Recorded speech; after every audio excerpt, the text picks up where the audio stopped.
felt that nobody's going to get out of this. They're going to get the damn lot of us. For 9 days, in the spring of 1940, this beach was the last refuge for hundreds of thousands of British soldiers. Trapped by Hitler's forces and bombed by German aircraft, there seemed no escape. These show young men whose lives have been cut tragically short. I'm a firm believer that people need to see these photographs, and here these guys are just lying like broken toys on the floor alongside their motorbike and some of their vehicles. And this marks the final resting place of the men trying to get off the beaches at Dunkirk. Journey's end for these lads. Yep. I can remember for the first time smelling death.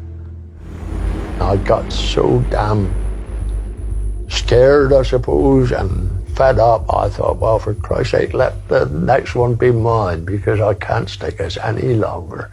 And let's get it over and done. I'm not going to get out of this, because it seemed inescapable. As the Navy and the little ships were evacuating soldiers from Dunkirk, questions were asked of the RAF. Where were they? Why had they abandoned the men to the Luftwaffe? Resentment soon turned to anger. This lieutenant came up to me and he said, right, take your shoes off, put some gumboots on, take your jacket off and put this black Macintosh on. Take your hat off and put a tin hat on. I don't want you to be recognised as RAF.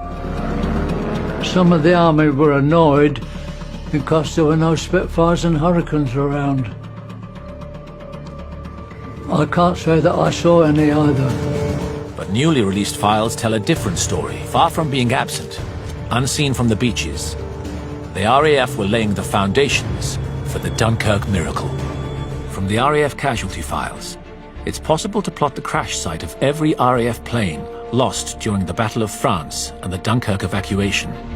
One reason the troops couldn't see the RAF was because the airmen were fighting further inland, shooting down large numbers of German planes before they could even reach the soldiers on the beaches. There's no way that the troops on the beach could see what the RAF were doing.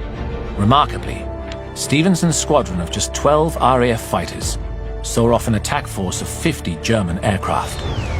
The Dunkirk Miracle owed as much to the brilliance of the RAF as it did to the Navy and the little ships.